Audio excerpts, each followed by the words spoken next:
નમસ્કાર, આપ જોઈ રહ્યા છો સરદાર વલ્લભભાઈ પટેલના જીવનના રસપ્રદ કિસ્સાઓ પર આધારિત અમારી વિશેષ સિરીઝ. હું છું રાજીવ. આજનો એપિસોડ બહુ જ રસપ્રદ છે, કેમ કે શરૂઆતમાં વલ્લભભાઈ ગાંધીજીની ઠેકડી ઉડાવતા મશ્કરી કરતા હતા. ગાંધીજી આઝાદી અપાવી શકશે એ વાત પર વલ્લભભાઈને બિલકુલ ભરોસો નહોતો.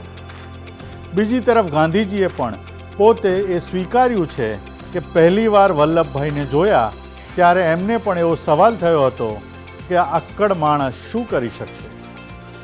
બંનેમાંથી કોઈને એકબીજા પર ભરોસો જ નહોતો. તો પછી આખરે એવું તો શું થયું કે એકબીજા પ્રત્યે બંનેના વિચારો બદલાયા. વલ્લભભાઈએ પોતાના કપડાં કેમ સળગાવી દીધા અને જીન્નાને કઈ વાતનું ખોટું લાગી ગયું, આ બધું જ જાણવા માટે આવો જોઈએ એક બાદ એક રસપ્રદ ઘટનાક્રમ. વલ્લભભાઈને અમદાવાદ આવ્યાને હવે થોડાક વર્ષો વીતી ગયા હતા. 1915 સુધી કોંગ્રેસની કોઈ પ્રાંતિક સમિતિઓ મતલબ કે પ્રદેશ સમિતિઓ રચાઈ નહોતી. એ સમયે ગુજરાતમાં રાજકીય પ્રવૃત્તિઓ ચલાવવા માટે ગુજરાત સભા નામની સંસ્થા હતી, જેની સ્થાપના કોંગ્રેસ કરતાં પણ એક વર્ષ વહેલી એટલે કે 1884માં થઈ હતી. ગુજરાતમાં પહેલીવાર કોંગ્રેસની પ્રાંતિક સમિતિ 1920માં રચાઈ. ત્યાં સુધી કોંગ્રેસનું ગુજરાતનું કામ પણ ગુજરાત સભા જ કરતી હતી. 1915-16 દેશના રાજકારણમાં ખળભળાટ મચાવતી આક્રમક પ્રવૃત્તિઓનું વર્ષ રહ્યું. ગાંધીજી ભારત આવી ગયા હતા અને ધીમે ધીમે એમની સક્રિયતા વધી રહી હતી. છેલ્લા ઘણા વર્ષોથી કોંગ્રેસમાં બે ભાગલા હતા, નરમ દળ અને ગરમ દળ. જો કે 1915માં નરમ ગરમ બધા ભેગા થઈ ગયા હતા. મુસ્લિમ લીગ પણ હવે કોંગ્રેસને સહકાર કરતી થઈ ગઈ હતી.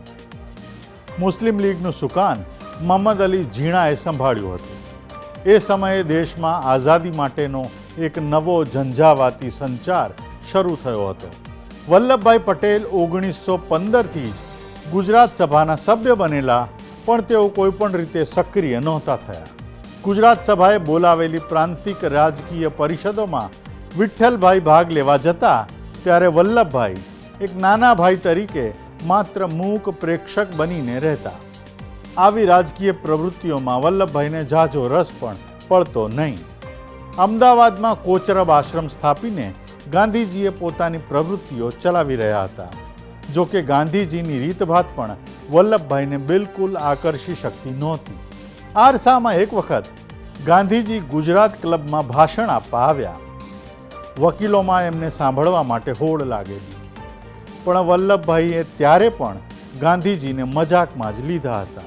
ઘટના એવી છે કે જ્યારે ગાંધીજી ભાષણ આપવા આવ્યા ત્યારે વલ્લભભાઈ ક્લબમાં પત્તાની રમતમાં મશગુલ હતા. બાજુમાં દાદા સાહેબ માવળંકર બેઠા બેઠા રમત જોતા હતા. ગાંધીજીને આવતા જોઈ માવળંકર સપાટાભેર ઊભા થઈ ગયા. એટલે વલ્લભભાઈએ પૂછ્યું, માવળંકર કેમ ઊભા થઈ ગયા? ક્યાં જવું છે? તરત જ માવળંકરે જવાબ આપ્યો, જુઓ ગાંધીજી આવ્યા છે. આ સાંભળીને વલ્લભભાઈએ કહ્યું, તો શું થઈ ગયું? અમારી રમત જો, એમાંથી વધારે જ્ઞાન મળશે. ગાંધી શું કહેવાના છે એ હું તમને અત્યારથી જ કહી દઉં. ગાંધી કહેશે, તમને ઘઉંમાંથી કાંકરા વીણતા આવડે છે કે નહીં? પછી એવું ઠસાવશે કે આ કામથી આઝાદી મળી જશે. મતલબ કે ટૂંકું ધોતિયું, દેશી અંગરખું અને માથે ફેંટો પહેરીને આવેલા ગાંધી અંગે વલ્લભભાઈને કંઈ જ ધ્યાન આપવા જેવું લાગેલું નહીં. પછી આવ્યો એપ્રિલ 1917નો સમય. બધું જ ઝપાટાભેર બદલાવા લાગ્યું. ગાંધીજી બિહારના ચંપારણમાં ગળી મજૂરોનું શોષણ અટકાવવા અને તેમના અધિકારો માટે સત્યાગ્રહ કરવા પહોંચ્યા. અંગ્રેજ સરકારે ગાંધીજીને ત્યાંથી જતા રહેવા જણાવ્યું, પરંતુ જેલ જવાના કે હેરાન થવાના કોઈ પણ ડર વિના મજૂરો માટે લડવા ગાંધીજી મક્કમ રહ્યા. છાપાઓમાં આ સમાચાર બધે જ છપાયા. સમગ્ર દેશમાં ગાંધીજીના વિચાર, વ્યવહાર અને નિડરતા વખણાવા લાગી. આનાથી બે મહાનુભાવો ગાંધીજીથી અત્યંત પ્રભાવિત થયા. એમાંથી પહેલા હતા જવાહરલાલ નહેરુ અને બીજા વલ્લભભાઈ પટેલ. હજુ તો 1.5-2 વર્ષ પહેલાં જે વલ્લભભાઈ ગાંધીજીની મશ્કરી ઉડાવતા હતા તેમને હવે અહેસાસ થવા લાગ્યો કે આ માણસમાં કંઈક તો ખાસ છે. પછી તો ગાંધી સાથે તેઓ એવા તો તાંતણે બંધાયા કે જીવનભર એ અતૂટ રહ્યો. વલ્લભભાઈને ગાંધીજીના સત્સંગનો સંયોગ પણ તરત જ આવ્યો. નવેમ્બર 1917માં ગુજરાત સભાએ ગાંધીજીની અધ્યક્ષતામાં ગોધરામાં રાજકીય પરિષદ યોજી હતી. આ પરિષદ ઘણી બધી રીતે અભૂતપૂર્વ હતી. ગાંધીજીએ એવો આગ્રહ રાખ્યો કે કોઈએ પણ અંગ્રેજીમાં ભાષણ કરવું નહીં. એટલે મોટા ભાગના વક્તાઓએ ગુજરાતીમાં જ ભાષણ કર્યા. મહંમદ અલી ઝીણાએ પણ ગુજરાતીમાં અને લોકમાન્ય તિલકે મરાઠીમાં ભાષણ કર્યું. અંગ્રેજીમાં બોલવાની ના પાડવાના કારણે કદાચ જિન્નાને ખોટું લાગી ગયું હતું. સરદાર એક સમર્પિત જીવનમાં રાજમોહન ગાંધીએ ટાંક્યું છે કે ગોધરા પરિષદના 27 વર્ષ બાદ એક વખત ગાંધીજીએ કહ્યું હતું કે એ સભામાં મેં જિન્ના સાહેબને અંગ્રેજી છોડીને ગુજરાતીમાં બોલવાનો આગ્રહ કર્યો ત્યારથી તેઓ મારાથી ઘૃણા કરવા લાગ્યા હતા. ગાંધીજીનું વિશ્લેષણ જો સાચું હોય તો જે દિવસે એમને વલ્લભભાઈ મળ્યા એ જ દિવસથી જિન્ના અને એ ખોઈ બેઠા. આ તો વાત તત્કાલીન સમયે ચાલી રહેલા સંબંધોના તાણાવાણાની છે. રાજીપો અને નારાજગી એ સમયે પણ સામાન્ય વાત હતી.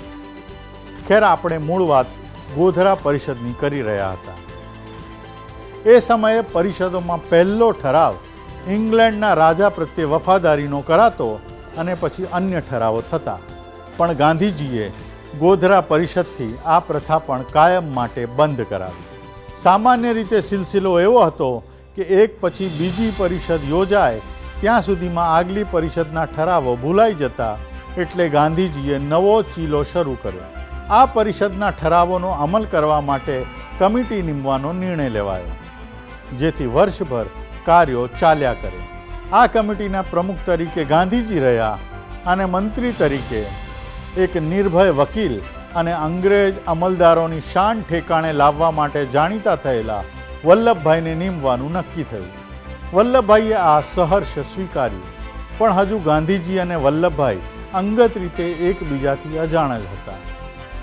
જો કે તાંતણા ગૂંથાવાની શરૂઆત થઈ ગઈ હતી. એવામાં ગાંધીજીને ખેડા સત્યાગ્રહથી સેનાપતિ તરીકે વલ્લભભાઈ પર અખૂટ વિશ્વાસ ઊભો થયો. તે સમયે અંગ્રેજ સરકાર ખેડૂતો પાસેથી તેમના પાક પર મહેસૂલ ઉઘરાવતી હતી. નિયમ એવો હતો કે કોઈ કારણસર પાક ધોવાઈ જાય અને 6 આનીથી ઓછો પાક થાય તો અડધી મહેસૂલ એ વર્ષે મુલતવી રાખવી અને 4 આનીથી ઓછો થાય તો આખી મહેસૂલ મુલતવી રાખવી. જો સતત 2 વર્ષ આમ થાય તો મુલતવી રાખેલી મહેસૂલ રદ થાય. 1917ના ચોમાસામાં ખેડા જિલ્લામાં અતિશય વરસાદ પડ્યો. સરેરાશ 30 ઇંચ વરસાદ પડતો તેની સામે લગભગ 70 ઇંચ વરસાદ થઈ ગયો. દશેરા પછી પણ વરસાદ ચાલુ રહ્યો એટલે ચોમાસું પાક તદ્દન નિષ્ફળ નીવડ્યો. શિયાળુ પાક પણ રોગના કારણે બરબાદ થઈ ગયો. ખેડૂતોની અંગત લાગણી હતી કે પરિસ્થિતિ જોતા સરકારે મહેસૂલ રદ કરવી જોઈએ. પણ આ તો શોષણખોર અંગ્રેજ સરકાર હતી. તે કંઈક જુદા જ આંકડા આપીને મહેસૂલ ઉઘરાવવાના મૂડમાં હતી. ગાંધીજી અને વલ્લભભાઈ સહિતના આગેવાનોએ જાતે જઈને ગામોમાં સર્વે કર્યો અને જાણ્યું કે ખરેખર પાક નહિવત હતો. એટલે ગુજરાત સભાએ આ મુદ્દો ઉપાડી લેવા અને ખેડૂતોને નેતૃત્વ આપવાનો નિર્ણય કર્યો. સરકારી અધિકારીઓએ જોર જુલમથી મહેસૂલ ઉઘરાવવા માંડી. ઘર વેચો, ઘરેણાં વેચો, જમીન વેચો, ઢોર વેચો કે બૈરા છોકરા વેચો, પણ સરકારના પૈસા ભરો તેવો ફતવો પણ અંગ્રેજ સરકાર જારી કરવા લાગી.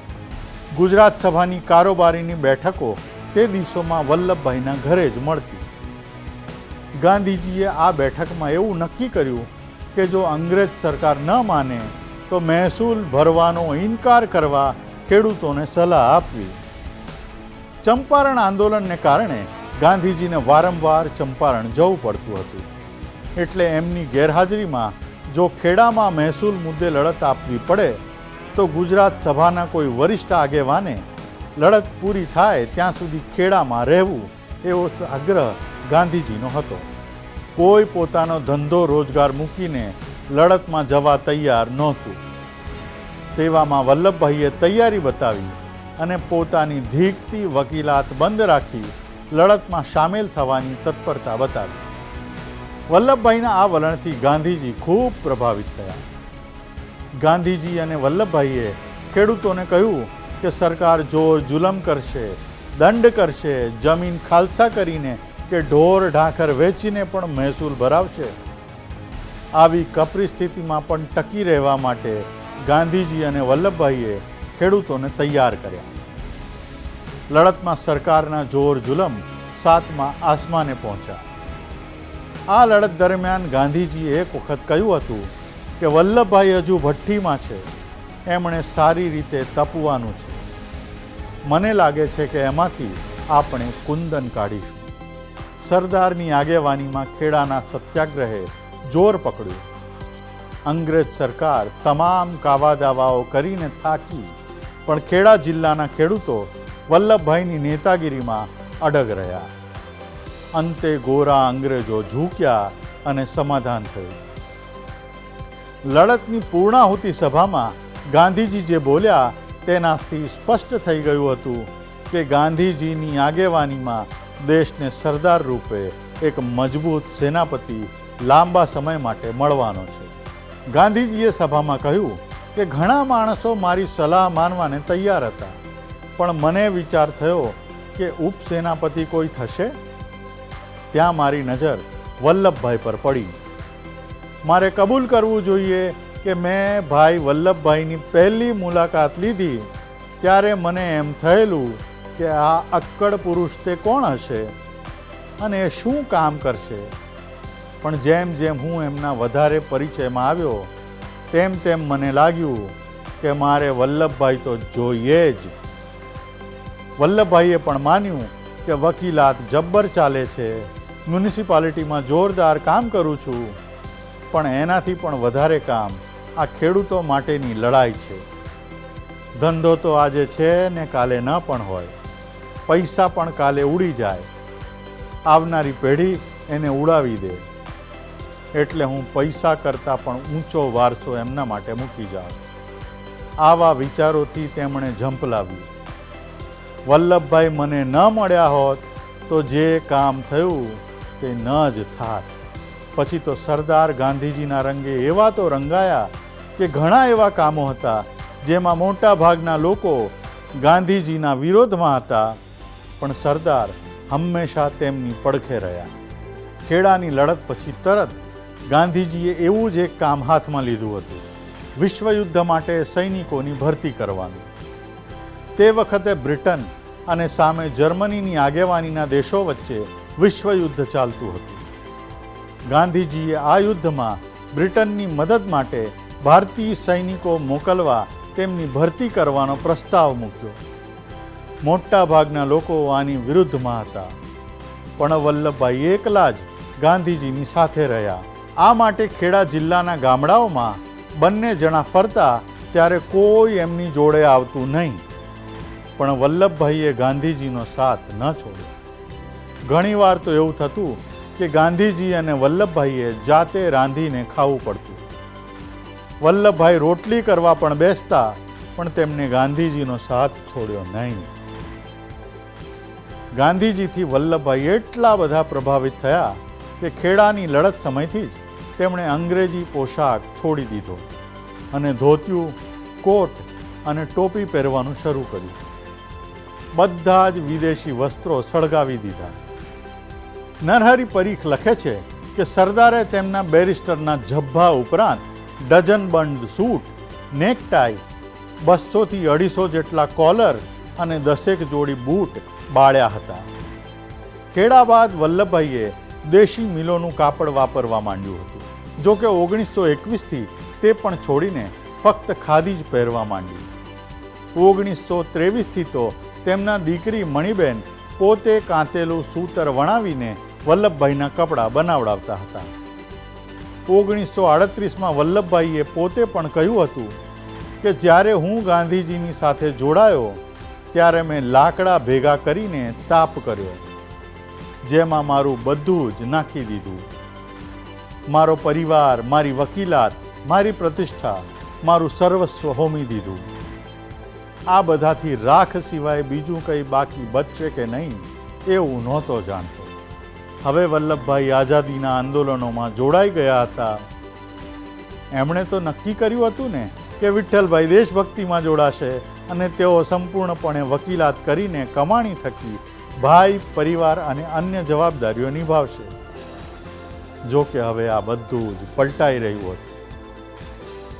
વલ્લભભાઈ બધું જ છોડી સંપૂર્ણપણે આઝાદીના જંગના રંગમાં રંગાતા હતા. હજુ સુધી આંદોલનો થોડા શાંત હતા, પણ હવે આઝાદીના આંદોલનોની આગ તીવ્ર બનવાની હતી અને દેશમાં તેનો બહુ મોટો જુવાળ ઊભો થવા જઈ રહ્યો હતો, જે દેશના ખૂણે ખૂણે પહોંચવાનો હતો. વલ્લભભાઈ હવે ગાંધીજીની આગેવાનીમાં આ જંગના એક મહત્વના સેનાપતિની ભૂમિકામાં આવી રહ્યા હતા.